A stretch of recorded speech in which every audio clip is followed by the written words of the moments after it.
సైకిళ్ల పంపిణీ కార్యక్రమం ప్రతి అసెంబ్లీ వారీగా కూడా ఈ కార్యక్రమాన్ని మనం ప్రారంభిస్తున్నాం. ఎందుకంటే ప్రతి అసెంబ్లీ కేంద్రంలో కూడా ఈ కార్యక్రమం ప్రారంభించడం ద్వారా విద్యార్థులకు సరైన పద్ధతిలో ఒక పద్ధతి ప్రకారం వాళ్ళ సైకిల్ వాళ్ళకి చేరుతాయని చెప్పే ఉద్దేశంతో అధికారులు కూడా ఒక ఆజమాయిషి ఉంటుందనే ఉద్దేశంతో ఈ కార్యక్రమాన్ని ప్రతి అసెంబ్లీ వారీగా ఇస్తున్నాం. 10th విద్యార్థులకు ఇచ్చిన తర్వాత కూడా ఇంకా వేరే ప్లాన్ కూడా చేస్తున్నాం. మేము 20,000కు పైగా సైకిల్ మనం పంచే ప్రయత్నం చేస్తున్నాం. ఇది మోడీ కిట్. ముఖ్యంగా రేపు పనకచెర్లకు సంబంధించి రేపు 2 రాష్ట్రాల ముఖ్యమంత్రుల సమావేశం జరగబోతున్నది. మేము రాష్ట్ర ముఖ్యమంత్రి గారికి విజ్ఞప్తి చేస్తున్నాం. తెలంగాణ వాదాన్ని, తెలంగాణ యొక్క ఆలోచనలను, తెలంగాణకు జరగబోయే ప్రమాదాన్ని మీరు గట్టిగా రేపు వినిపించాలని చెప్పి మేము రాష్ట్ర ముఖ్యమంత్రి గారిని కోరుతున్నాం. కేంద్ర ప్రభుత్వానికి 2 రాష్ట్రాలు సమానమే. ఏ రాష్ట్రాలకు అన్యాయం చేయాలని చెప్పి కేంద్ర ప్రభుత్వం ఆలోచించదు. ప్రజలందరికీ న్యాయం చేయడానికి కేంద్ర ప్రభుత్వం ఉంది. కాబట్టి తెలంగాణకు దీని ద్వారా ఏ విధంగా అన్యాయం జరుగుతుందో రాష్ట్ర ప్రభుత్వము గట్టిగా వాదించాల్సినటువంటి అవసరం ఉంది, వినిపించాల్సిన అవసరం ఉంది. మేము గతంలో కేంద్ర ప్రభుత్వానికి విజ్ఞప్తి చేసినాం. తెలంగాణకు అన్యాయం జరిగే విధంగా చూడొద్దని చెప్పడం వారు క్లారిటీ ఇచ్చారు. ఏ రాష్ట్రానికి అన్యాయం జరగనిచ్చే ప్రసక్తి లేదని చెప్పి కేంద్ర ప్రభుత్వం స్పష్టంగా ఉంది. దాని తగ్గట్టు కూడా రాష్ట్ర ప్రభుత్వం ఇలా ఒక పద్ధతి ప్రకారము తెలంగాణ జరుగుతున్న అన్యాయాన్ని గట్టిగా వాదించాల్సిన అవసరం ఉంది, గట్టిగా వినిపించాల్సిన అవసరం ఉంది. తెలంగాణ రాష్ట్ర సమాజం రాజకీయాలకు అతీతంగా కలిసిమెలిసి పనకచెర్ల విషయంలో తెలంగాణకు అన్యాయం జరగకుండా ఉండడానికి మేము అందరం సమిష్టిగా కృషి చేయాల్సిన అవసరం ఉంది. కేంద్ర ప్రభుత్వం మీద కూడా భరోసా ఉంచాల్సిన అవసరం ఉంది. ఎట్టి బస్సులో అన్యాయం జరగనీయం. మళ్ళీ విజ్ఞప్తి చేస్తున్నా, రాష్ట్ర ముఖ్యమంత్రి గారు గట్టిగా ఉండాలి. రేపు గట్టిగా వాదించాలి, గట్టిగా మన జరుగుతున్న అన్యాయాన్ని వినిపించాలి. న్యాయం జరిగే విధంగా వారు తీవ్రంగా ప్రయత్నం చేయాలి. ఇది మా యొక్క భారతీయ జనతా పార్టీ తరఫున వారికి విజ్ఞప్తి. మొదటి నుంచి కూడా క్లారిటీ ఉన్నాం. మేము పనకచెర్ల విషయంలో మొదటి నుంచి కూడా క్లారిటీ ఉన్నాం. మేము ఏంటంటే తెలంగాణకు అన్యాయం జరగదని చెప్పి మేము నిక్కచ్చిగా నిజాయితీ ఉన్నాం. మేము భవిష్యత్తులో కూడా అదే విధంగా ఉంటాం. ఇప్పుడు ఎప్పుడైనా కూడా మేము తెలంగాణ వాదాన్ని, తెలంగాణ జరుగుతున్న అన్యాయాన్ని పక్కా ప్రశ్నిస్తాం, జరుగుతున్న అన్యాయాన్ని అడ్డుకుంటాం.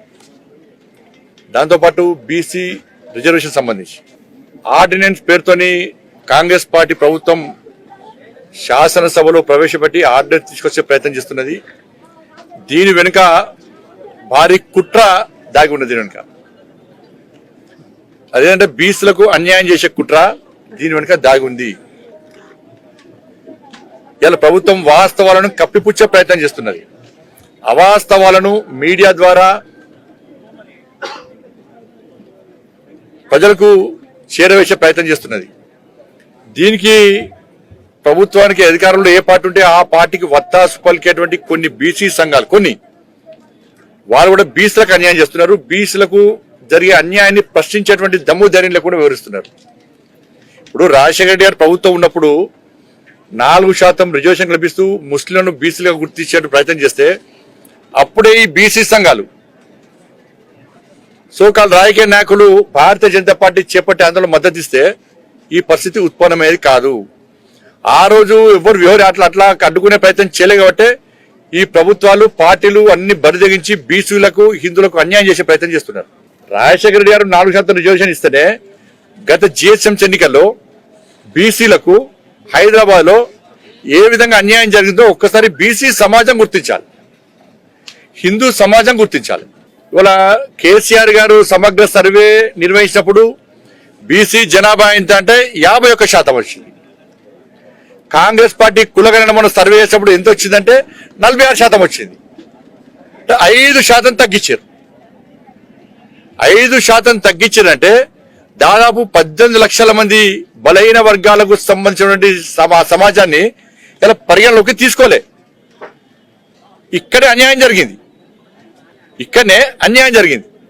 ఇవాళ 42% మేము బీసీ రిజర్వేషన్ సంబంధించి మేము ఆర్డినెన్స్ పట్టుకొస్తున్నాం అంటున్నారు.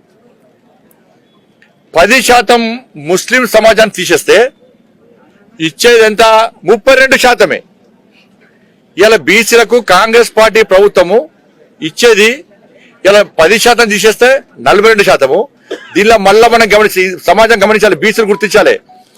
ఆల్రెడీ నరేంద్ర మోడీ గారి ప్రభుత్వము 27% రిజర్వేషన్ సౌకర్యం కల్పించింది. ఎంత? 27%. 27%కి కాంగ్రెస్ పార్టీ ప్రభుత్వం తెలంగాణలో 5% మాత్రమే జోడించింది.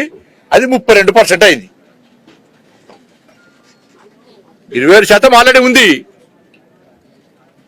32% ఇస్తున్నారు. 10% బీసీ ముస్లిం తీసేస్తే ఇక 10% చేస్తే 32%. 32%లో కాంగ్రెస్ పార్టీ ప్రభుత్వం ఇచ్చేది ఎంత? 5% బీసీలకు ఇచ్చేది. మీరు కొండం దల్వి ఎలికని పట్టినట్టు శాస్త్రం. 42%, 10% ముస్లిం చేస్తే ఇంకా 32%. 32%లో ఆల్రెడీ 5%, 27% ఆల్రెడీ ఉంది. మీరు ఇచ్చేదంతా 5%. వాళ్ళ ఆల్రెడీ నరేంద్ర మోడీ ప్రభుత్వం అగ్రవర్ణాల్లో పేదలకు 10% రిజర్వేషన్ కల్పిస్తున్నది. వాళ్ళ జనాభాలో ముస్లింల శాతం ఎంత? 12%. ముస్లిం జనాభా 12%. 12%లా అంటే 80% ఈ 10% రిజర్వేషన్ ద్వారా 80% లబ్ధి పొందుతున్నారు ఆల్రెడీ. ఎవరు? ముస్లింస్. 12% జనాభా ఉన్నటువంటి ముస్లింలకు ఈ 10% రిజర్వేషన్ ద్వారా 80% వాళ్ళకి న్యాయం జరుగుతున్నది. దాంతో పాటు అగ్రవర్ణాల్లో పేదలకు 10% రిజర్వేషన్ ఆల్రెడీ నరేంద్ర మోడీ ప్రభుత్వం ఇస్తున్నది. దానిలో కూడా ముస్లింలు రిజర్వేషన్ లబ్ధి పొందుతున్నారు. అంటే 100కు 100% తెలంగాణ రాష్ట్రంలో ముస్లింలకు అన్ని ఏదో రకంగా రిజర్వేషన్ వాళ్ళకు లబ్ధి జరుగుతున్నది. ముస్లింలకు 100%. ఏమైనా బీసీల పరిస్థితి ఏంది? హిందువుల పరిస్థితి ఏంది? 40% ద్వారా 80% లబ్ధి చెందుతున్నారు. 80%. 10% అగ్రవర్ణాల పేద రిజర్వేషన్ ద్వారా అట్లా లబ్ధి పొందుతున్నారు. ఇది ఎక్కడ పద్ధతి? ఇది అలా కాబట్టి ఈ పద్ధతి మంచిది కాదు. దీన్ని Bharatiya Janata Party BC reservation ordinance తీసుకురావడాన్ని మేము వ్యతిరేకించాం. మీరు 10% ముస్లింలకు కలిపి రిజర్వేషన్ ఆర్డినెన్స్ తీసుకొస్తే దాన్ని 100% మేము వ్యతిరేకిస్తాం. ఇది రాజ్యాంగానికి విరుద్ధము. మత ప్రాతిపదికన రిజర్వేషన్ను సుప్రీంకోర్టు కూడా కొట్టేసింది. ఇది రాజ్యాంగానికి విరుద్ధము. బాబాసాహెబ్ అంబేద్కర్ ఆలోచన విధానాలకు విరుద్ధం. ఇది ఇప్పుడు జనాభా తమాషా ప్రకారం ఎస్సీ ఎస్టీలకు రిజర్వేషన్ ఇస్తున్నారు. అగ్రవర్ణాల్లో పేదలకు మోడీ ప్రభుత్వం 10% రిజర్వేషన్ ఇచ్చింది. మరి 51% ఉన్న బీసీ జనాభా తమాషా ప్రకారము ఎందుకు రిజర్వేషన్ సౌకర్యం కల్పిస్తలేరు? ఇదెక్క న్యాయం? కానీ బీసీలలో హిందువులు ఎవరు గెలవరుగా, వాళ్ళకి ఎక్కడ న్యాయం జరిగేదిగా? ఇది ఓటు బ్యాంకు రాజకీయాలను దృష్టిలో పెట్టుకొని కాంగ్రెస్ పార్టీ ప్రభుత్వం ప్రయత్నిస్తున్నది. మేము మళ్ళీ చెప్తున్నాం, నరేంద్ర మోడీ మీరు 10% తీసేసి బీసీ జనాభాను 42% ఇవ్వండి. నరేంద్ర మోడీ గారి అపాయింట్మెంట్ ఇప్పించే బాధ్యత మాది. కేంద్ర ప్రభుత్వాన్ని ఒప్పించే బాధ్యత మాది. దీన్ని అమలు చేసే బాధ్యత మాది. మీరు 42% పేరుతో ముస్లింలకు ఇస్తే బీసీలకు జరుగుతున్న అన్యాయాన్ని మేము పక్కా వ్యతిరేకిస్తాం. బీసీల గురించి ఆలోచించే పార్టీ భారతీయ జనతా పార్టీ, బీసీలను ఉద్ధరించే పార్టీ భారతీయ జనతా పార్టీ, బీసీలకు జరుగుతున్న అన్యాయాన్ని వ్యతిరేకించే పార్టీ భారతీయ జనతా పార్టీ. మీరు ఎన్ని కుట్రలు చేసినా, ఎన్ని కుతంత్రాలు చేసినా కూడా తెలంగాణ రాష్ట్రంలో బీసీ సమాజం, హిందూ సమాజం జాగృతమై ఉంది. మీరు ముస్లింలను 10% తీసుకొచ్చి మా దానిలో కలిపితే మేము ఒప్పుకోము. ఇది బీసీలకు అన్యాయం జరుగుతున్నది. బీసీ సంఘాలు రాజకీయాలు పక్కకు పెట్టి, మీ దురాలోచనలు పక్కకు పెట్టి, మీ ఇంటర్నల్ పాలిటిక్స్ పక్కకు పెట్టి 10% ముస్లిం బీసీలో కలపడం ద్వారా అన్యాయం జరుగుతుందా జరుగుతుందా గుండె మీద చేసుకుని ఆలోచించారు బీసీ సంఘాలు. అసెంబ్లీలో ఎట్టి పరిస్థితులు వ్యతిరేకిస్తాం. మేము ఢిల్లీలో నరేంద్ర మోడీ గారిని ఒప్పించాలంటే, పార్లమెంట్ ఆమోదించాలంటే, ఆర్డినెన్స్ తీసుకురావాలంటే తెలంగాణ రాష్ట్రంలో నిజమైన బీసీలకు న్యాయం జరగాలని చెప్పి కాంగ్రెస్ పార్టీ ప్రభుత్వానికి చిత్తశుద్ధి ఉంటే 10% ముస్లిం తీసేయండి, బీసీలకు 42% ఇవ్వండి, దాన్ని ఆమోదించే బాధ్యత మేము తీసుకుంటాం. ఇది చేయక టీవీలు కొన్ని ఉన్నాయని చెప్పి, ఒక సెక్షన్ మీడియా మీకు ఉందని చెప్పి, మీకు మంత్రులు ఉన్నారని చెప్పి, రోజుకో మంత్రితో ప్రెస్ మీటింగ్ పెట్టించి ముఖ్యమంత్రి గారిని కలవడము, షాలోలు కప్పియడము. అరే 10% ముస్లిం బీసీలకు అన్యాయం జరిగితే, 10% అన్యాయం జరిగితే ఎంత ఘోరమైన పరిస్థితి అనేది. ఎక్కడ బీసీలు కార్పొరేటర్లు గెలవరు, కౌన్సిలర్లు గెలవరు, సర్పంచులు, ఎంపీటీసీలు, జెడ్పీటీసీలు, లాస్ట్ కు వార్డు మెంబర్లు కూడా మీకు టికెట్ రావు, మీకు గెలవరు. ఇలా రాజకీయ పార్టీలు ఏం చేస్తాయి? 10% ముస్లిం రిజర్వేషన్ కల్పిస్తారు వాళ్ళ పార్టీలో కూడా. ఇలా బీసీలు ఎడవుతారు. ఇలా 32% బీసీలకు విరిచేది, 32% ఆల్రెడీ 20% ఉండనే ఉండే. కాబట్టి కాంగ్రెస్ పార్టీ ప్రభుత్వము ఇలా 32% బీసీలకు గురించి మాత్రమే ఆలోచిస్తున్నది, మొత్తం ముస్లిం సమాజం గురించి మాత్రమే ఆలోచిస్తున్నది. కాబట్టి దీన్ని భారతీయ జనతా పార్టీ 100% మేము వ్యతిరేకిస్తాం. ముస్లింలను బీసీలకు గుర్తిస్తూ 10% రిజర్వేషన్ ఇవ్వడాన్ని పక్కా వ్యతిరేకిస్తాం. మా విధానం, మా నినాదం, మా ఆలోచన అన్ని కూడా ఒకటే. దీనిలో వెనుకడు వేసే ప్రసక్తి లేదు. అసెంబ్లీలో అడ్డగిస్తాం, బయట కూడా అడ్డుకుంటాం. బీసీలకు న్యాయం చేసే పార్టీగా, బీసీల పార్టీగా ఇలా భారతీయ జనతా పార్టీ మొట్టమొదటిసారిగా దేశంలో ఏ రాజకీయ పార్టీ అనౌన్స్ చేయని విధంగా బీసీ ముఖ్యమంత్రిని చేస్తామని ప్రకటించిన పార్టీ భారతీయ జనతా పార్టీ. ఈ దేశానికి ఛాయం కూడినటువంటి బీసీ వ్యక్తిని ప్రధానమంత్రి చేసినటువంటి పార్టీ భారతీయ జనతా పార్టీ. 27 మంది, గతంలో 27 మంది బీసీ ఎంపీలను మంత్రులు చేసిన ఘనత భారతీయ జనతా పార్టీ. ఈ దేశానికి ఒక ఎస్సీ, ఒక ఎస్టీ, ఒక మైనార్టీకి సంబంధించిన సమాజంలో సంబంధించిన వ్యక్తులను రాష్ట్రపతి చేసిన పార్టీ భారతీయ జనతా పార్టీ.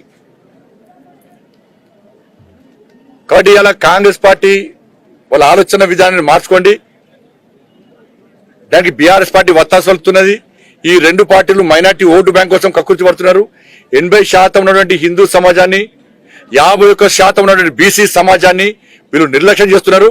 పక్కా తెలంగాణ రాష్ట్రంలో హిందూ ఓట్ బ్యాంక్ తయారు చేస్తాం, బీసీ ఓట్ బ్యాంక్ తయారు చేస్తాం, ఎస్సీ ఎస్టీ అగ్రవర్ణాల పేదల ఓట్ బ్యాంక్ తయారు చేస్తాం, పేదల ఓట్ బ్యాంక్ తయారు చేస్తాం.